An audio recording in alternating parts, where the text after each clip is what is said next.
Então, vamos começar com a questão da suposta farsa da Lua. Tá? Quer dizer, o pessoal alega que a Lua foi uma farsa e existem alguns argumentos baseados em imagens coletadas na Lua. Tá? Um dos argumentos diz respeito ao fato de que as sombras nas imagens não são paralelas. Aqui, por exemplo, nós temos uma das tantas imagens, porque são milhares de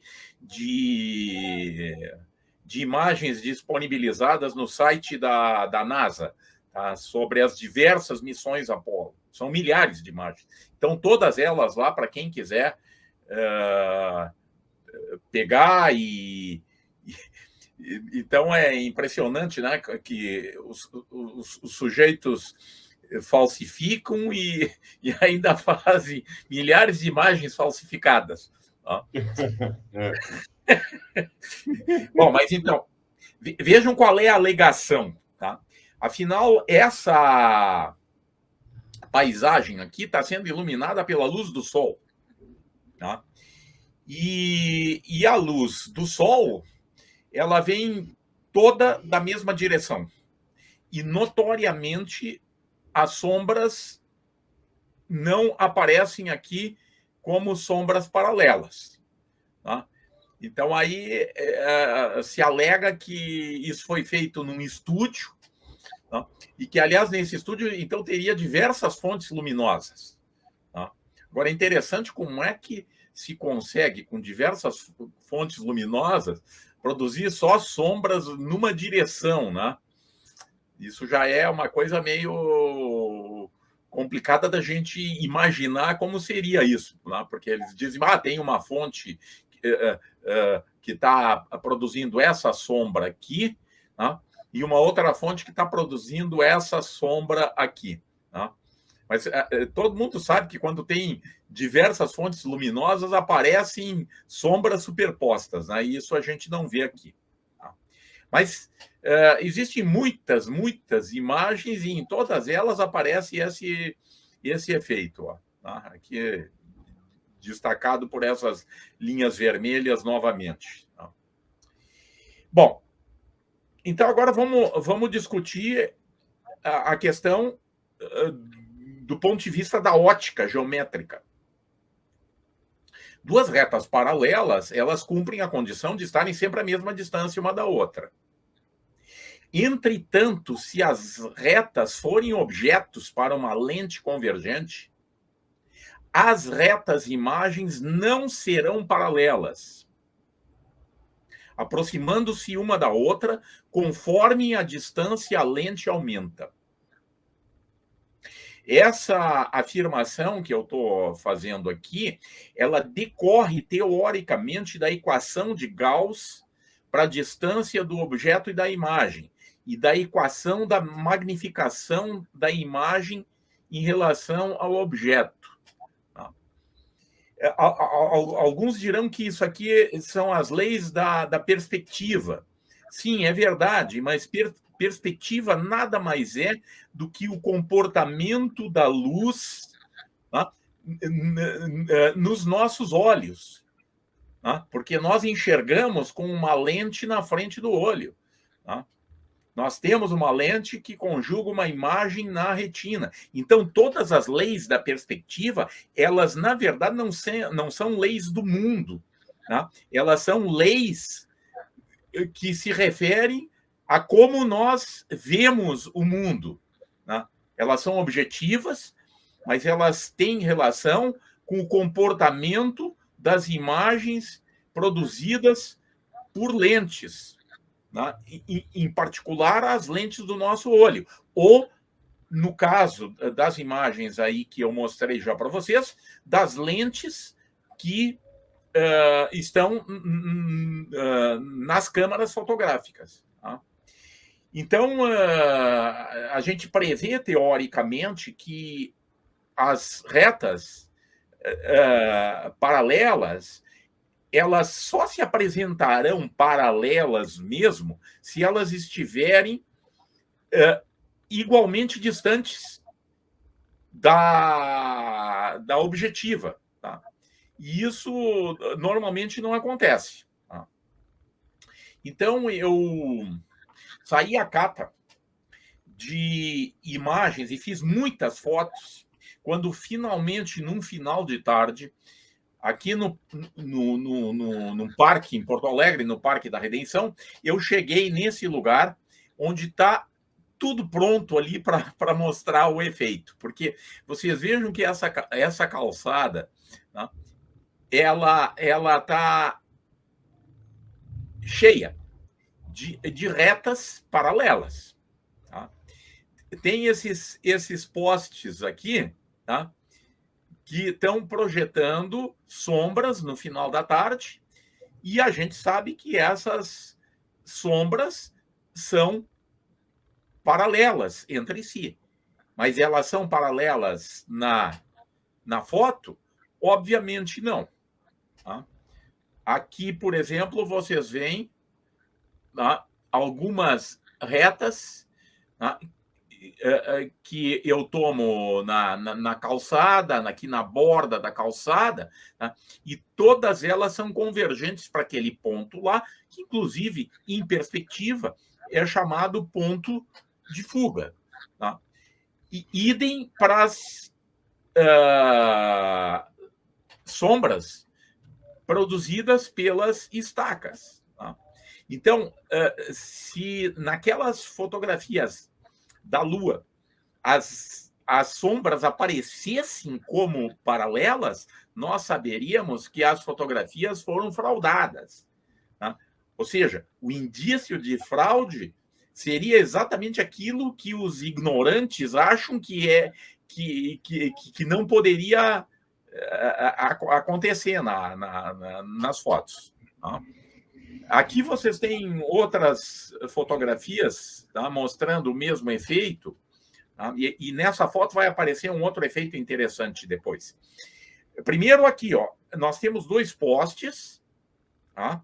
Isso é final de tarde no litoral do Rio Grande do Sul no verão. Tá? O sol está baixo, tá? Então eu consigo fotografar as sombras de dois postes, tá? Que são praticamente paralelos entre si, tá? Mas que aqui na foto aparecem como convergentes. Tá? E quando eu fotografo de outra vista, né? Porque vejo que aqui tem uma faixa para passar de pedestres e tem uma lombada. Tá? E nessa lombada acontece um outro fato que o pessoal via acontecer em algumas fotografias feitas na Lua, tá? De que as sombras têm um comportamento inusitado. Tá? Tem um comportamento inusitado. A gente sabe que essa sombra aqui ela está sendo produzida, tá, por um poste que é bem retinho. Tá? Entretanto, a sombra não é reta, é curva. Tá?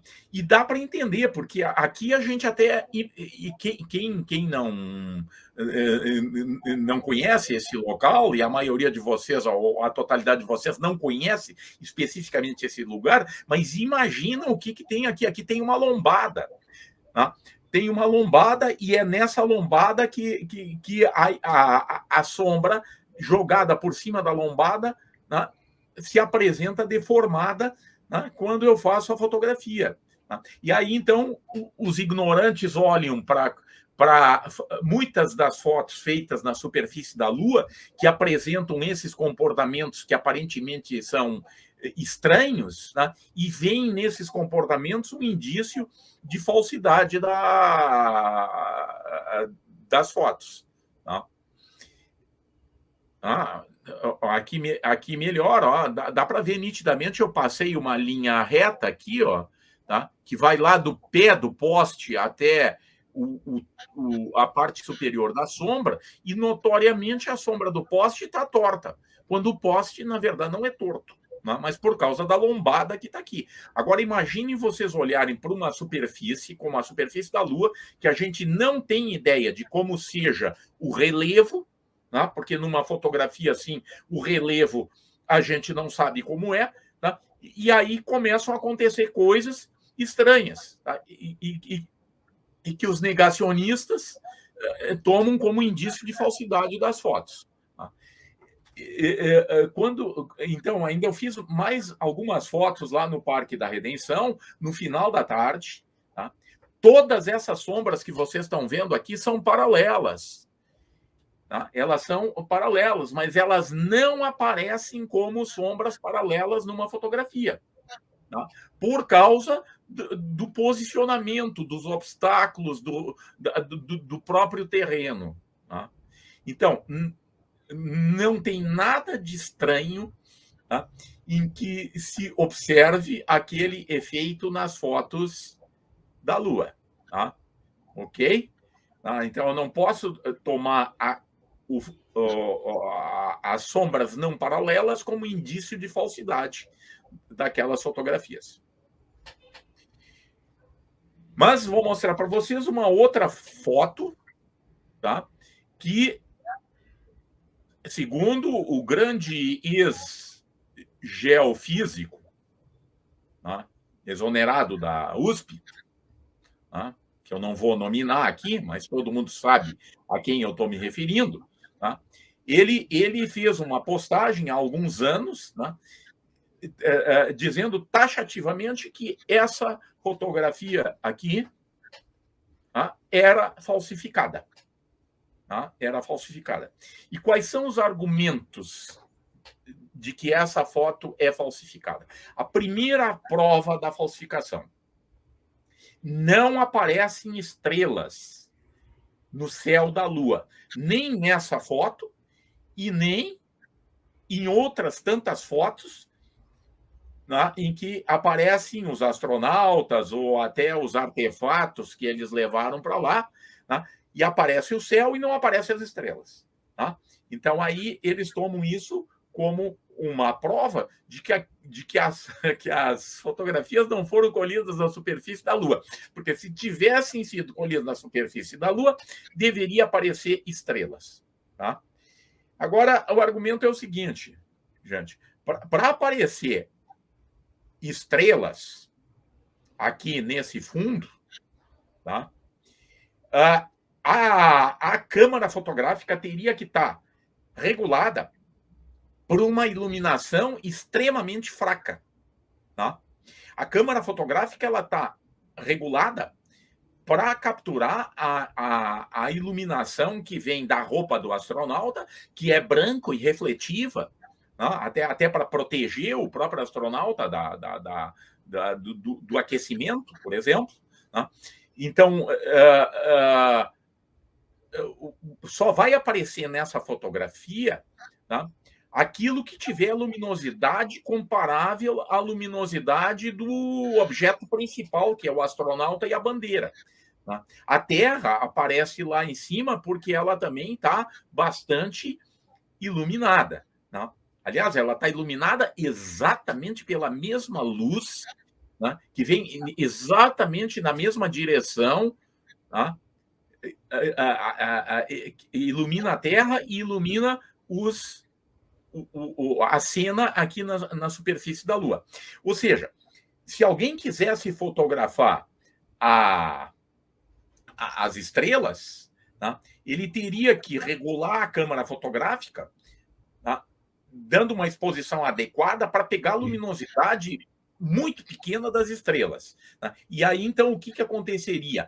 A fotografia se apresentaria desse jeito aqui, ó, explodida, tá? Nos temas principais da fotografia. Eu passei essa foto por um Photoshop, né? Onde no Photoshop eu aumentei a luminosidade para simular a superexposição, tá? E adicionalmente coloquei estrelinhas lá, porque essas estrelas não aparecem nem quando eu mudo mesmo quando eu faço Photoshop, porque se tinha estrelas lá e tinha, né, elas não, a luz não foi capturada, o suficiente para sensibilizar os filmes fotográficos. Tá?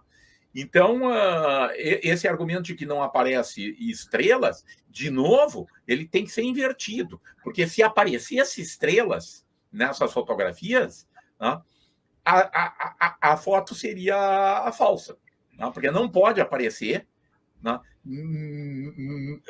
Na situação de exposição adequada para essa cena aqui, as estrelas no fundo. Tá? Mas não é só isso que serve de argumento, né, para o ex-geofísico, né, o geofísico exonerado da USP, tá, para dizer que a fotografia era falsa. Ele tem um segundo argumento da prova de falsificação. A imagem da Terra é muito pequena. Tá? Ele alega isso, que a imagem que está aparecendo aqui é muito pequena. Tá? Então, agora eu vou fazer uma análise para ver se essa imagem aqui é pequena, tá? ou se ela está aparecendo no tamanho que a gente espera. Tá? Bom, primeiro o seguinte, se eu fotografar a Lua aqui da Terra, todo mundo sabe, tá? Basta ter 3 neurônios funcionando, tá? Que o tamanho, por exemplo, da Lua que eu vejo numa fotografia depende da distância focal da objetiva. Por exemplo, essa foto aqui da Lua, ela foi feita com uma teleobjetiva, ou seja, com um conjunto de lentes com grande distância focal. Tá? Já essa aqui aparece uma Lua pequena, tá? Porque isso foi feito com uma câmera fotográfica com objetiva com distância focal menor. Né? Então, o tamanho das coisas que aparecem nas imagens, tá? Eles não podem ser avaliados assim, olhando, eu acho que aquela terra que está aparecendo lá é muito pequena, ela deveria aparecer maior. Tá? Mas vamos ver. Então, um pouco de teoria. Tá? O que se conserva de um objeto para a imagem do objeto é esse ângulo aqui. Ó. Esse ângulo é preservado quando eu faço uma fotografia, ou mesmo quando eu enxergo alguma coisa, né? Porque agora essa lente aqui poderia ser a lente no nosso olho, e isso aqui poderia ser os fotossensores na nossa retina. Tá? Ok? Quer dizer, só tem uma coisa que se conserva, tá? Daqui para cá, é esse ângulo. Tá? Esse ângulo. O tamanho da imagem, né? É fácil de imaginar que o tamanho dessa imagem ela aumenta se esse ângulo aumentar, por exemplo. Tá? Essa é uma possibilidade. Aumentar esse ângulo. Como é que eu posso aumentar esse ângulo? Ou aumentando o tamanho do objeto, ou trazendo o objeto para mais perto da lente. Tá? Aí eu vou ter uma imagem maior. Ou tem uma outra possibilidade, que essa é usada no zoom da câmera fotográfica, aumentar a distância que separa a lente dos fotossensores. Tá? Porque essa distância aqui, tá? Que eu estou chamando de D minúsculo, é para objetos bastante distantes da lente a própria distância focal da objetiva. Tá? Então, quer uma imagem maior nos fotossensores, aumenta a distância focal da objetiva, que é o que o zoom pode fazer. Tá? Ou quem não tem câmera com zoom tem que trocar a própria objetiva. Tá? Tem que trocar a própria objetiva. Tá? Então, o que a gente tem que deixar bem claro aqui que o que se conserva do objeto para a imagem é esse ângulo beta. Tá? Esse ângulo beta. Tá? naquelas câmaras fotográficas que foram usadas para aquelas fotografias ali dos astronautas, tá? A distância focal era 40 milímetros. Tá? Todos os materiais que foram usados nas expedições, eles estão detalhados no site da NASA. Está tudo lá aberto. Tá? Todas as informações sobre todos os materiais que foram utilizados estão lá disponíveis. Né? Quer dizer, até parece site de terraplanista. Né? Até parece site de terraplanista, onde a gente não encontra nenhuma informação, tá, relevante. Tá? Porque quando eles ainda colocam alguma informação, ou é fraudada ou é uma informação que não informa coisíssima nenhuma. Tá? É o caso, por exemplo, das supostas informações que estão naquele videozinho chamado Terra Convexa. Tá? Não existe nenhum detalhamento, nenhuma memória dos equipamentos que foram. É só uma relação de equipamentos e mais nada. Tá? Bom, mas então, no site da NASA tudo isso está detalhado, então quem quiser entrar lá pode se informar sobre isso. Tá? E eu fui lá e me informei. Tá? Bom, então agora vamos ver a análise que eu fiz. Nós sabemos que o tamanho angular da Terra, vista da Lua, é 1,9 graus. Tá? É quase 4 vezes o tamanho angular da Lua visto da Terra, porque o tamanho angular da Lua visto da Terra é 0,5 graus. Então, a Terra, quando for observada da Lua, ela terá um tamanho angular maior do que quando eu vejo a Lua aqui da Terra. Tá? 0,5 graus, 1,9 graus. Então, eu sei que essa imagem aqui, tá, tem o diâmetro dela, tá, o diâmetro dessa imagem representa 1,9 graus. Tá? O lado dessa bandeira, tá, o lado que foi tocado pela mão do astronauta, tem 0,91 metros. Como é que eu sei isso? Porque eu entrei lá no site da NASA e busquei as informações sobre essa bandeira. Tá? Então, esse lado aqui tem 0,91 metros. Tá? E agora vejam que a Terra cabe cerca de 10 vezes no lado da bandeira. Portanto, o tamanho angular do lado da bandeira é 19 graus, ou 0,33 radianos. Tá? É só conhecer um pouquinho de geometria para acompanhar o raciocínio.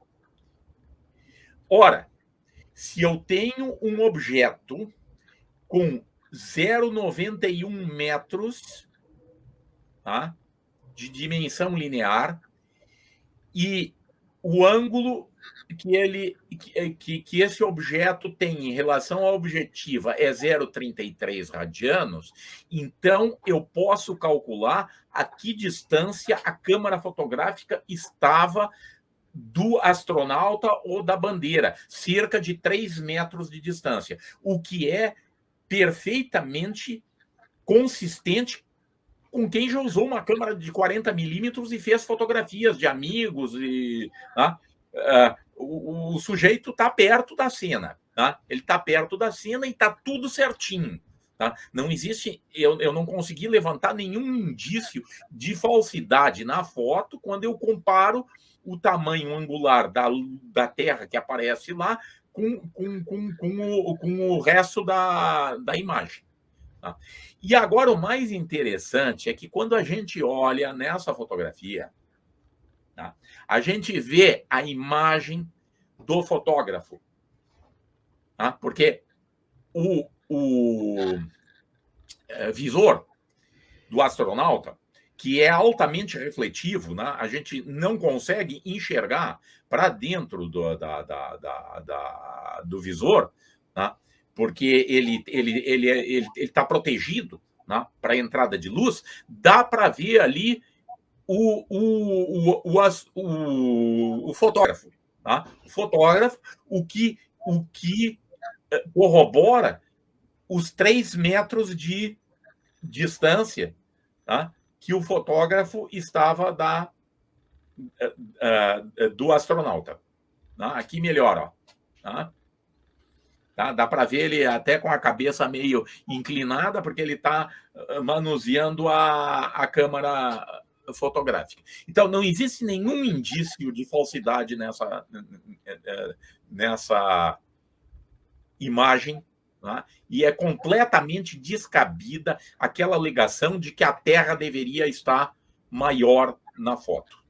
Quando eu estava preparando esse material, eu descobri essa fotografia legal de um sujeito, Caio Crespo Moraes, tá? Que faz fotos do Sol. Tá? Ele faz fotos do Sol e ele pegou a fotografia de um avião passando na frente do Sol. Tá? Ok? E aí eu pensei assim, isso aqui é legal porque eu posso tentar decidir a que distância o Caio estava do avião. Tá? Do avião. E como é que eu faço isso? Eu sei que o tamanho angular do Sol é muito aproximadamente 0,5 graus. Tá? Ou 0,009 radianos. O comprimento do Boeing 737, né, diversas pessoas que entendem de aviões e disseram, olha, isso aí deve ser um Boeing 737.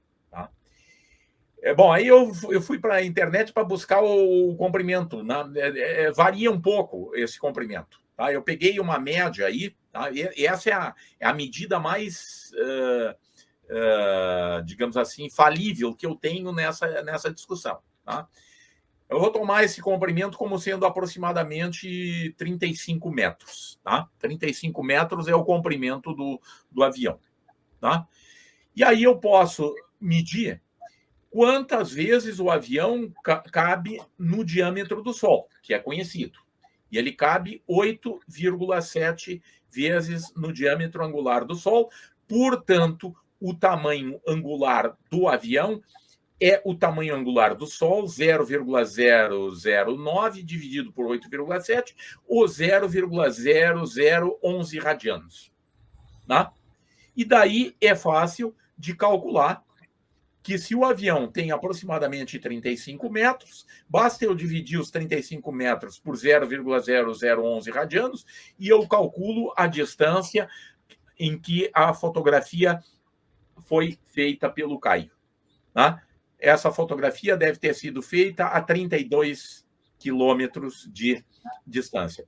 Infelizmente, eu até tentei contato com ele, tá, mas não consegui, porque ele poderia me dizer sobre essa fotografia e poderia, porque esse avião ele está muito baixo, tá? Ele está muito baixo, o Sol está rasante na hora dessa fotografia. E, portanto, esse avião está decolando de um aeroporto em São Paulo. Tá? E ele poderia me dizer onde ele estava, e aí eu poderia testar se realmente o meu cálculo está correto. Mas isso só para mostrar para vocês como tem coisas interessantes que dá para fazer em fotografias. Tá? Bom, eu vou passar. Eu ainda tenho tempo, Cláudio? Não, mas quanto o senhor quiser, professor Lang, pelo amor de Deus, nossa, fica à vontade. Não. Eu estou acompanhando aqui, mas olha, parece um trabalho de investigação policial. Aquela coisa aparecer a foto ali do fotógrafo no visor, quando aumenta ali, nossa, é um livro de suspense. Isso é fantástico, fantástico. Pois é. E como essas fotos elas estão com um alto grau de resolução no site da NASA, né? Quando eu olhei essa foto mais de perto, eu vi ali que no visor dava para ver o fotógrafo, né? Eu não tinha essa expectativa. Eu vi isso quando eu aumentei um pouco mais a foto. Que espetacular! Da bandeira também, fantástico. Fica à vontade, professor.